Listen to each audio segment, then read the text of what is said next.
Hello, Salem UCC. What a gift it is to finally be connected with you. My name is Reverend Alexis Fuller Wright. I really hope you'll call me Alexis. And gosh, what a joy it has been to get to know your transition team. They have introduced me to a church that is vibrant and alive, that is connected to their community and invested in justice and committed to the work of tending to one another's hearts and souls. I am so looking forward to being on a journey with each of you, a journey of discernment, of listening for how the Spirit is calling this particular church forward in this particular time. Now, that is something that is going to take a lot of prayer. I love to light candles. Do you? Sometimes I like to light them because they remind me of the story of the ancient Israelites as they were leaving Egypt for the promised land. It took them 40 years to journey. If you ever think this transition is taking a long time, just remember that 40 years of wandering through the wilderness. But God sent pillars of fire and smoke to help lead the way. And when they would see those pillars of fire and smoke, they would know that God was calling them forward in a particular way. And they knew if they went where that fire went, that they were finding exactly what it was that God was calling them into. It was really a promise. And when the fire and the smoke wasn't present, what God would send instead was manna and quail. God always met their needs. And we live in a time of so much scarcity and so much fear. It's important for all of us to remember that God is still leading, that we can trust where it is the Spirit follows, and that God hasn't forgotten the recipe for manna, that our needs will be provided for if we faithfully follow where it is that God is leading. I look forward to walking alongside you and listening and discerning and taking bold and brave steps if that's what God is calling this community to do. And this is a time for boldness.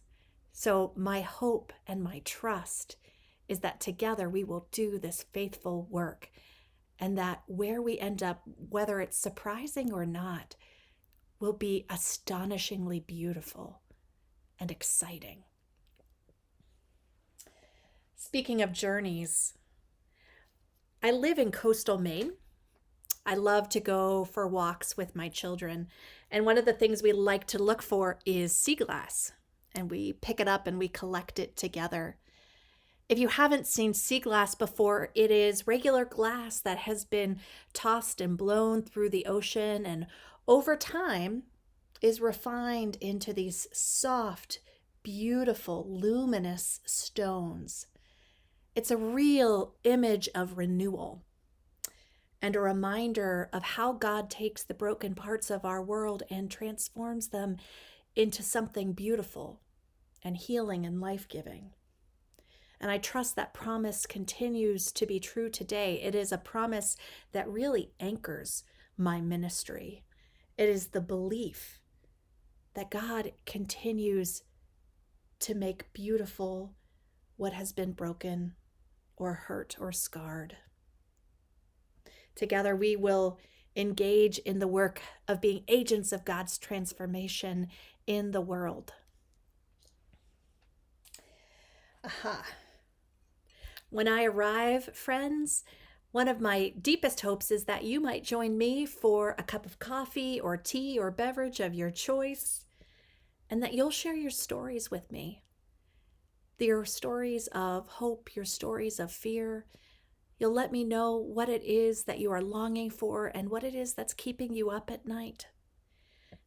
And I look forward to learning how your story weaves into the sacred story that we are all part of as followers of God's creation, a still speaking God that did not finish speaking in the book of Revelation, but continues to be known through our lives and our work today.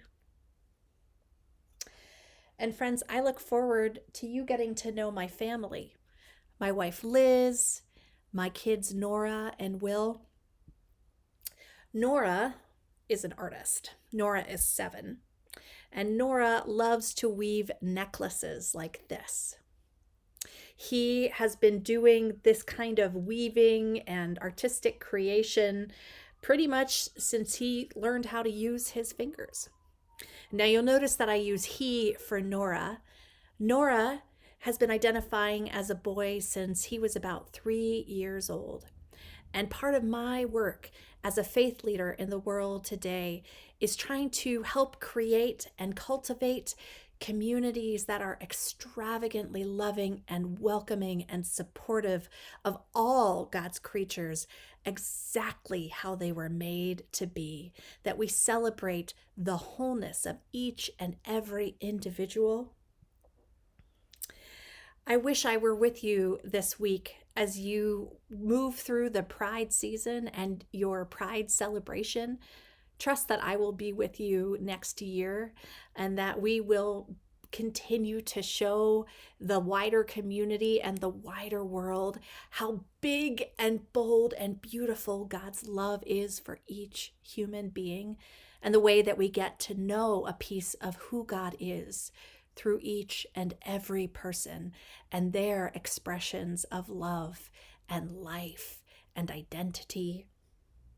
You know, I also love this necklace because it reminds me to be a little bit playful and flexible. It reminds me that when the Spirit hovered over the waters, it was actually the spirit of creativity that helped life emerge out of that chaos and into something beautiful.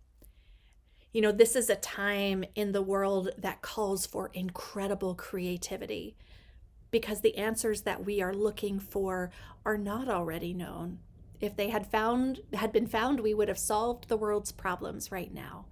So we need not just vision, but creativity and a spirit of playfulness to imagine what has not been imagined yet, to imagine how God might be at work in this community, in this time, through this particular faith church community. Friends, I am so excited to be with you in a little under 3 months.